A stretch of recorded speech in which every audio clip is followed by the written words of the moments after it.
everyone, my name is Michael, and today I'm going to be talking about Ciconia no na頃に, or Ciconia When They Cry. This is the next installment of the When They Cry series created by Rikishi09. Now, to get the elephant out of the room, I am electing to do reviews of the game's chapters rather than a Let's Play series of the game. Mainly because 07 Expansion has requested that Let's Plays not be made after a certain point of the game, so instead of starting off with a Let's Play series before turning into a review series, I decided to start with a review series in itself so that I don't have to do a sudden switch on everyone. As well as the fact that I don't want to get in trouble with 07 Expansion, you will still be hearing my raw thoughts about the game series, as when I was playing the prologue, I was writing my thoughts down while playing on sticky notes. So the format of the series is, I'm going to be reading out my notes on the sticky notes, as well as, elaborating on my thoughts a little bit more, because it's been a few days since I last played the prologue. However, I've yet to play chapter 1. So I'm not going to have future knowledge of the game, so I'm still going to give my raw thoughts of each chapter without knowing what happens next. So my first one is Child Soldier with Very Powerful Arm. Oh yeah, this was about the propaganda video that the game starts off with, because I was writing a lot of notes about the very patriotic narration at the beginning of the game, until I realized, oh, we are watching a propaganda video right now about child soldiers who have very powerful arms that are bulletproof, as well as, shoots out missiles, far more powerful than what we currently have. It was a really interesting prologue to read, because I got into the mindset of, oh, we are watching something that is trying to recruit children into the military. It's kind of like that one Simpsons episode where the military were trying to recruit some teenagers in the mall, but when they realized that the teenagers were just like, "Let's go, dudes," they go to the Springfield Elementary School and try to recruit the kids with a propaganda video that's very flashy, showing soldiers in a video game-like environment killing Nazis as well as terrorists. It's an insane connection to make the Simpsons in the no na頃にseries, but that's just something I thought. I even wrote down, hold on, where did I put it down? Yeah, I wrote Simpsons ? In my notes. So apparently when you're wearing the gauntlet arm, the explosions that you get hit with have no effect on you. They shoot a bunch of bullets at the boy as well. He did not get killed, as shown in the footage. The gauntlet arm was able to protect him, and the arm could shoot out very powerful missiles. I believe missiles or railgun bullets that could destroy a lot of things within its path. So these arms are more powerful than current nuclear weapons. No wonder why the military wants to use them more. It's just a show of power. And if other nations have similar gauntlets, only gauntlets can fight gauntlets. Missiles from planes cannot destroy a child wearing one of these things. It's insane. I also wrote, what the fuck, Rikishi? Because these are children. What is this, Evangelion? Are you going to put the kids in the robots? Well, I guess in a way, they have a huge robotic arms, so you are putting the kid in the robot. Oh my fucking god, Rikishi. This is a huge Evangelion reference. After we get through the patriotic narration, we get to see the movie theater full of generals and other higher-ups in the military who are reviewing the film and giving it advice on how to make it more flashy and more attractive to children. One of the generals says, "I studied film back in the day, so I know all about it." I also wrote in all caps in my notes, pretentious.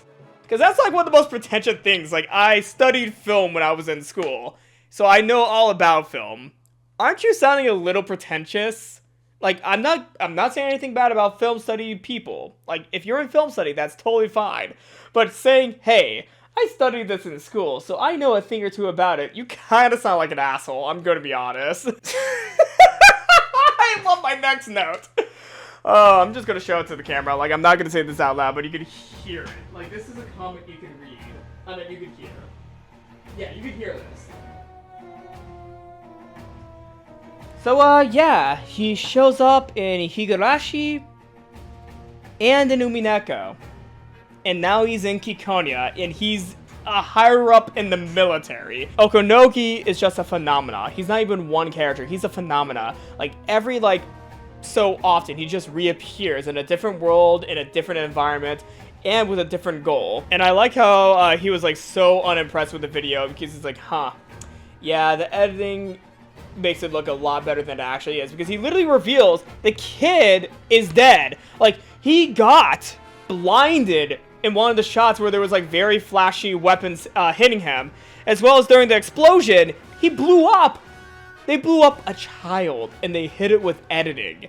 That's what they literally reveal in the script. They blew up a child and just hit it. But yeah, I kind of like how it shows how grim the world building of Ciconia is. Like, despite all the flash and the positive energy regarding child soldiers, there's not a lot of things positive, but they try to make it positive in this world. Like, they put it in a good light.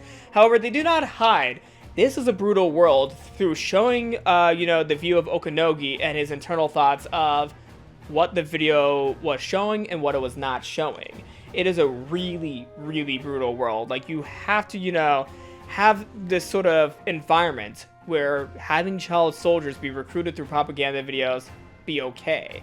Like, this is a society where it's okay to recruit children to wear arms called gauntlets that could shoot out very powerful weapons and also allow someone to be shot at and have explosions hit them without them being hurt. Well, supposedly hurt, because the kid in the video died. Like, he blew up. He literally blew up. He also got blinded. Like, he is dead. However, in this world, it's okay to have a child be killed and hide the fact through a video as long as you're able to recruit more children to test out this experimental technology that is more powerful than any weapon that this world currently has. It is a really brutal first chapter. It gets me ready to, experience the true depths of what this story is about, because Ciconia, it's going to be a hard mystery to solve and a hard tale to read. Oh yeah, I also wrote, Okanogi literally showed a boy dying and he was laughing about it. Like, what is that? What is that, Okanogi? Why are you laughing? That's a child, a dead child. Why are you laughing?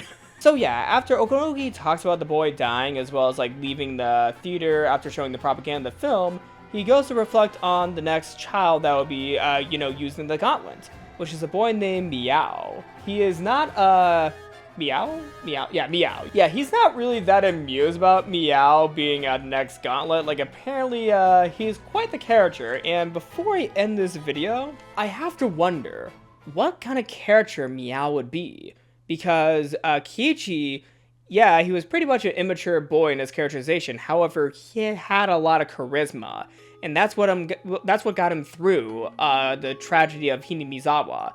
His charisma brought his friends together, and they fought against the evils that were causing Rika to repeat the same year over and over again, or repeat the same month of June over and over again. I think it was like, years became months because her time of repetition became shorter and shorter the longer she was in the time loop. So due to his charisma alone, Kiichi stood out as the main character of Higurashi because he was the leader that that world needed.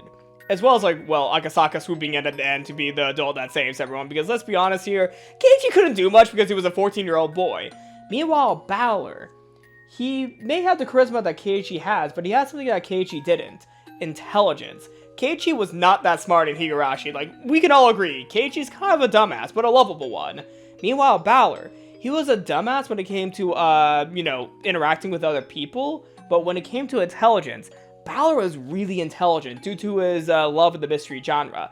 He was well-read, and he was able to play the mind games of Beatrice. He was also able to solve Kinzo's epitaph. Like, he was able to solve the epitaph of the Golden Witch and find the gold. He may have had help with Erica yeah, let's be honest, Erica probably helped him a little bit. Well, she did. Not probably. She did. I'm improvising here, guys. But yeah, Balor was able to solve the epitaph, as well as the fact that he was able to play the mind games with Beatrice, so Balor has a lot of intelligence. Now, what does Meow have that will make him, them? I'm gonna have to read chapter 1. I think they revert to Meow as him. My apologies if I was accidentally misgendering them, because I'm not 100% sure. But either way, Meow. What does Meow have? Keiichi had charisma. Meanwhile, Balor had intelligence. What will Meow have that will make him stand out as the main character Ciconia? I am really looking forward to see who Meow is, and what makes him stand out from the previous two main characters. I'm also excited to see the other main cast members of Ciconia. Like, we have seen Okanogi, and I feel like Okanogi is going to be a very important part of the story if he shows up at the very beginning as the first, character outside of the other general to have a character spread. So I'm expecting a lot out of Okanogi. However, I am ready to see the other big characters of Ciconia. Now, I feel like Meow's the big character that everyone's making a lot of merchandise of for Ciconia, kind of like how there's a lot of merchandise of Beatrice for Umineko. Meanwhile, there's a lot of merchandise for Rena of Higurashi, which that's a very interesting thing in itself, because Rena and Beatrice are not the main characters of their story, because in Higurashi, it's Keiichi and Rika who are the main characters, and in Umineko, it is Bowler who is the main character, as well as his little sister Angie later on.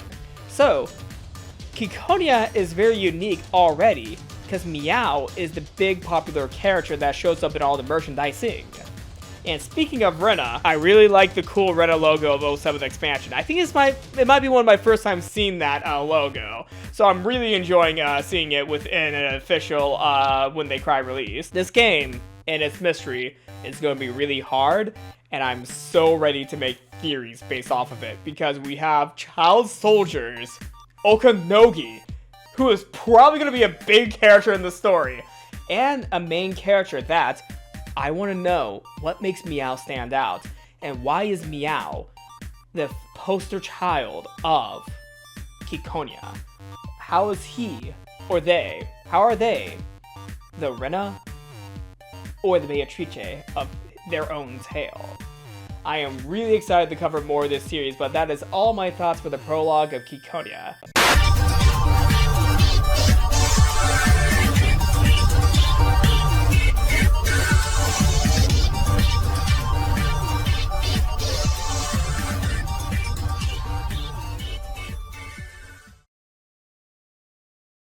Okay.